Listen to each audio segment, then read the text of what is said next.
If you'd like to know what a polarizing filter is used for, you'd like to know what it looks like, where it fits on your camera, and if you'd like to see some video examples of a polarizing filter in action, then stay right here because that's what we're here for.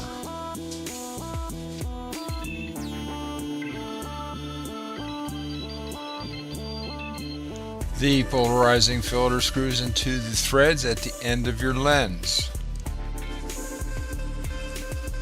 You have to purchase a filter whose threads will match the threading on the end of your lens. The threading is measured in millimeters.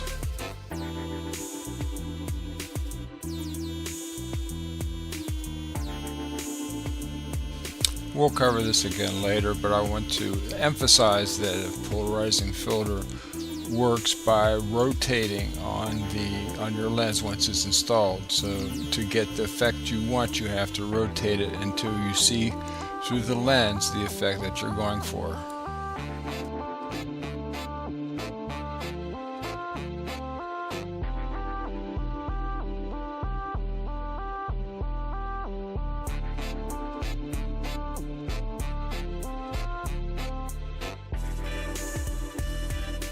Look for a circle with a line through it, which is the symbol for diameter.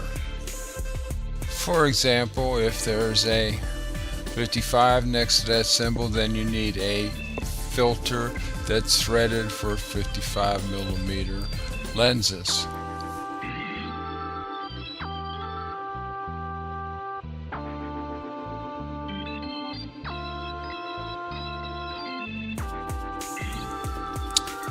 In order to work properly, your circular polarizer filter has to be rotated to get the best effect.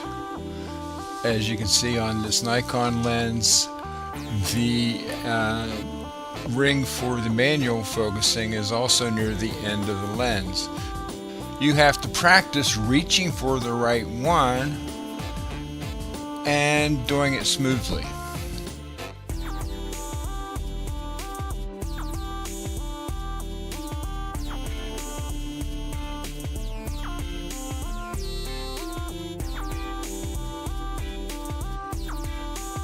This is a typical example of a photograph that includes the sky and some foliage.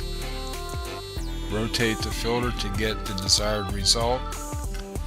You can see in these two shots you see the minimum polarizer effect on the left and the maximum polarizer effect on the right. Here's a shot including no sky, but you still get an effect from the polarizer. As you rotate the polarizer, you get deeper colors.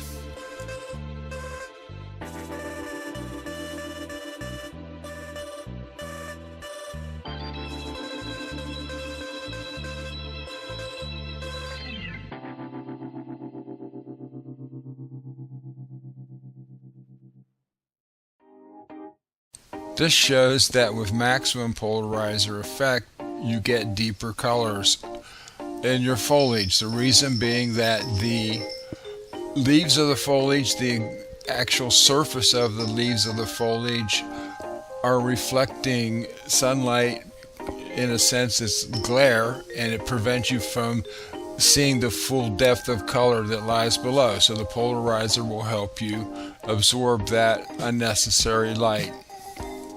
This is an example of a photograph including the sky and the foliage that is a pretty good picture to start with, but the polarizer can make the colors even deeper. You don't always have to go with the maximum settings on the polarizer. You choose the degree of effect that you want. In this picture you can see that the polarizer blocks the surface glare off the lake, allowing you to see underneath the water. As we rotate the polarizer on this vehicle, we can see the varying effects of blocking glare from alternately the windshield and then the side windows of this vehicle. Interesting effect.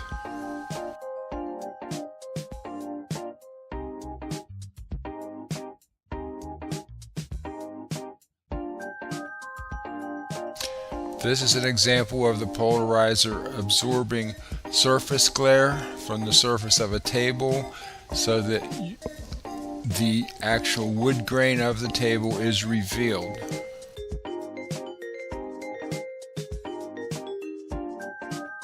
Another example of how you can use a polarizer indoors. This is the glass door of a microwave oven, and we're rotating the polarizer to block the reflections in the door.